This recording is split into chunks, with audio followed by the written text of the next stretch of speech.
Israeli सेना ने Lebanon में एक बार फिर हमला किया है। इस हमले से लेबनान पूरी तरह दहल उठा है। इजरायल ने पूर्वी और दक्षिणी लेबनान के दर्जनों कस्बों और गांवों पर बुधवार को हवाई हमले किए हैं, जिसमें 31 लोगों की मौत की खबर है, जबकि 27 लोग घायल बताए जा रहे हैं। ये जानकारी लेबनान के अधिकारी और सैन्य सूत्रों से मिली है। गुमनाम लेबनानी सैन्य सूत्रों ने सिन्हुआ से कहा है कि इजरायली युद्ध विमानों और ड्रोनों ने दक्षिणी लेबनान के कस्बों और गांवों पर 55 हवाई हमले किए, जिसमें खियाम के दक्षिण पूर्व गांव पर 17 हमले शामिल हैं।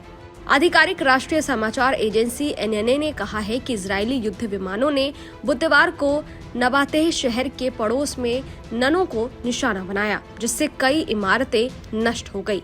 इस बीच पूर्वी शहर बलबेक के आसपास के कस्बों और गांवों पर भी 15 छापे मारे गए। एनएनए ने कहा है कि बलबेक में इजरायल की निकासी चेतावनी के बाद बड़े पैमाने पर विस्थापन हुआ, जिसमें लगभग 1 लाख नागरिकों ने कुछ घंटों के अंदर अपना घर छोड़ दिया। नागरिक सुरक्षा, लेबनानी रेड क्रॉस और इस्लामिक स्वास्थ्य प्राधिकरण की कई टीमें अभी भी लापता लोगों की तलाश में नष्ट हुए घरों के मलबों को हटाने का काम कर रही है।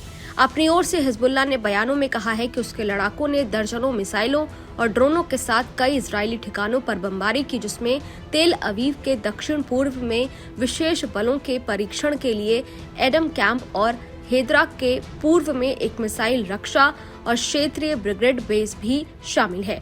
23 सितंबर से इजरायली सेना हिजबुल्लाह के साथ खतरनाक युद्ध में लेबनान पर लगातार हवाई हमले कर रही है। 8 अक्टूबर 2023 से गाजा पट्टी में हमास और इजरायल के बीच युद्ध शुरू होने के बाद व्यापक संघर्ष की आशंका के बीच हिजबुल्लाह और इजरायली सेना लेबनानी इजरायली सीमा पर गोलीबारी कर रही है। दोनों एक दूसरे पर हमला कर रहे हैं।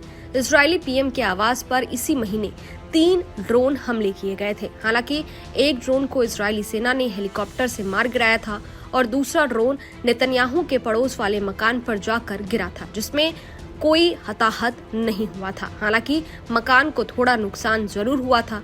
हमले के वक्त बेंजामिन नेतन्याहू और उनकी पत्नी घर पर नहीं थे। प्रधानमंत्री नेतन्याहू के कार्यालय ने पुष्टि की थी कि ईरान ने प्रधानमंत्री को निशाना बनाने की कोशिश की थी। इजराइल डिफेंस फोर्सेस यानी आईडीएफ ने खुलासा किया था कि ये ड्रोन हमला लेबनान से किया गया था और इसके पीछे की मंशा की जांच की जा रही है। इस बीच नेतन्याहू ने हत्या की कोशिश के दावे को पुख्ता करते हुए एक बयान में कहा था कि ये एक गंभीर गलती थी। इजरायल और इजरायल के लोगों को नुकसान पहुंचाने वालों को भारी कीमत चुकानी होगी।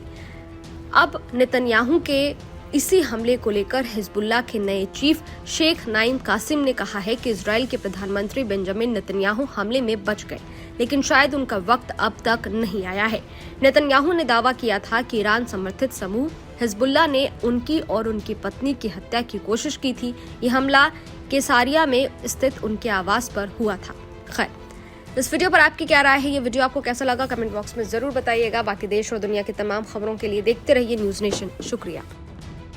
न्यूज नेशन अब व्हाट्सएप पर खबरों की ताजा अपडेट के लिए न्यूज नेशन के इस क्यूआर कोड को स्कैन करें।